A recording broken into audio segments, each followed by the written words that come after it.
بسم الله الرحمن الرحيم. السلام عليكم ورحمة الله وبركاته.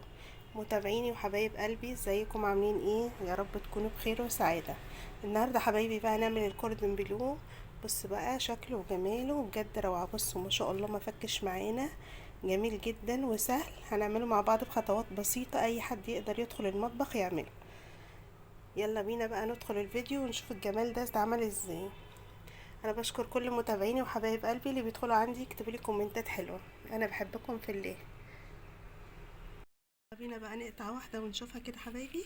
بصوا بقى الجمال والحلاوه.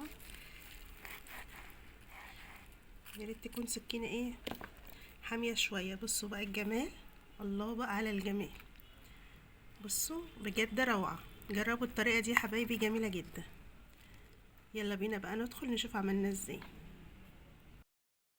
ومعانا كده كيلو صدور يا حبايبي، غسلينه ونقعينه كويس جدا. هنبتدي بقى نقطعه كده ايه الصدر شرايح زي البانيه بس اتخن شويه.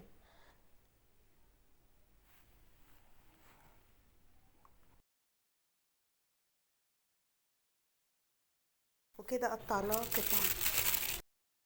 هنجيب كيس تلاجة كده ونيجي كده بالمدق كده ونبتدي بقى نفردها كويس جدا. واهم حاجه الخطوه دي يا بنات، عشان الكوردون بلو يطلع مستوي وجميل لازم تعملوا الحركه دي كويس جدا. لازم تفتتوا الانسجه كده عشان خاطر تستوي معاكم بسرعه. هنفضل ندق عليها كده لغايه ما نفردها الحجم اللي احنا عايزينه. بصوا كده تمام، بقت جاهزه معانا. وكده خلاص عملنا الكمية كلها. هنبتدي بقى نتبلها. هننزل كده بالفلفل الاسود، تتبيلة بسيطة خالص وسهلة. هنعمل كل جنب كده هنتبلها من الجنبين. هننزل كده ببابريكا تدينا لون حلو وطعم جميل. وهننزل كده بملح خفيف يا حبايبي. وانا نزلت هنا بجوز الطيب برضو بتدينا طعم حلو جدا. هنبتدي بقى نتبلها كده من الجنبين نفس التتبيله يا حبايبي. مفيش ابسط من كده بقى. بصوا سهله جدا جدا. بابريكا، فلفل اسود، اللي عندكم جوز الطيب رشه بسيطه ورشه ملح خفيفه. وحاولوا تقللوا الملح لو انتوا هتعملوا حشوه فيها جبن. بصوا بقى الاكله دي بجد جميله جدا جدا، اللي مجربهاش فايته كتير. كده خلاص انا تبلت كل الفراخ بتاعتنا.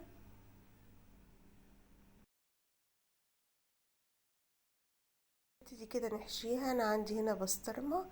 الحشوه بقى حسب ذوقكم وحسب رغبتكم. ومعايا ميكس جبن كده شيدر ورومي وموتزاريلا.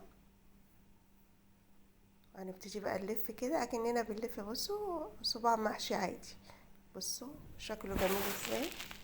الله بقى على الجمال، مفيش ابسط من كده.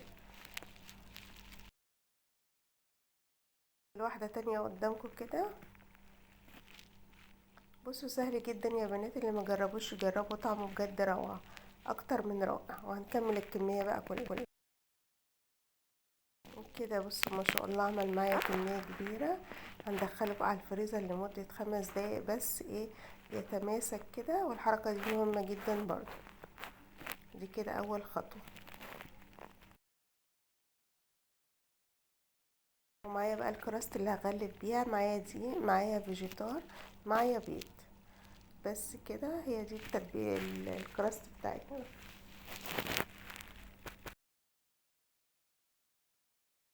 هننزل كده في الدقيق الاول، وبعدين هننزل في البيض، وبعدين هننزل بقى في الفيجيتار بتاعنا. انا هنا مستخدمه فيجيتار حار، وضفت عليه معلقه كركم عشان يدينا لون جميل وما يغمقش معانا الكوردون بلو. الحركه دي مهمه جدا في كل اي حاجه تقلوها يا بنات.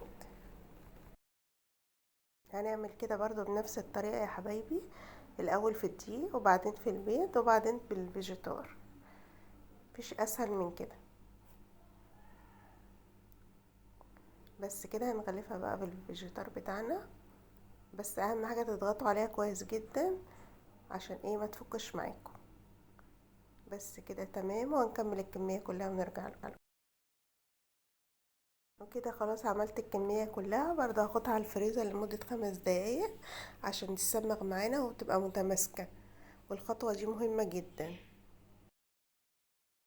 كده يا حبايبي هنقلي بقى الكوردون بلو، هنقليه بقى في حلة صغيرة كده عشان الزيت يكون غني عشان يستوي معانا بسرعة. نبتدي ننزل ايه واحد واحد كده، الزيت يكون سخن جدا.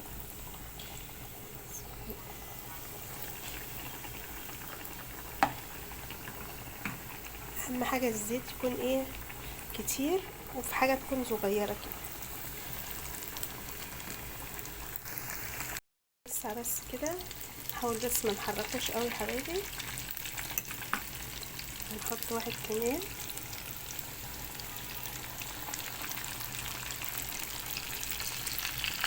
وهنهدي النار عشان يستوي معانا كويس جدا والسوا بتاعه يكون ايه مظبوط. كده بقى يا بنات هدينا النار خالص، وهنسيبه كده 10 دقايق بس مش اكتر. بقى الجمال والحلاوه كده بقى 10 دقايق يا حبايبي. بصوا بقى هنقلبه، الله بقى على جمال. بصوا بقى الجمال،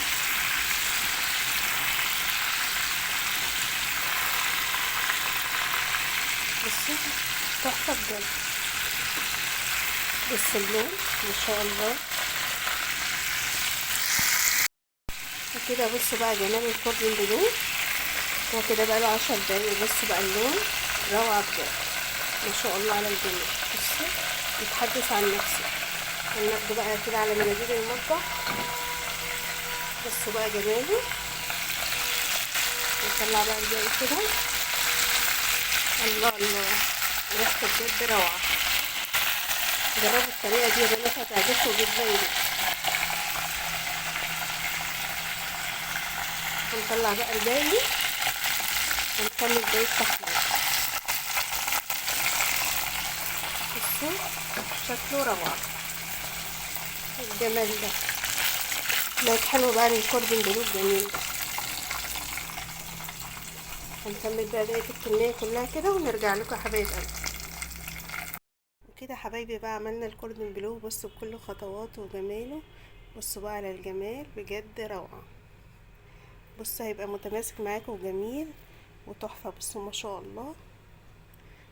لو عجبكم الفيديو بقى ما تنسوش لايك وشير وسبسكرايب فضلا وليس امرا، والسلام عليكم ورحمة الله وبركاته.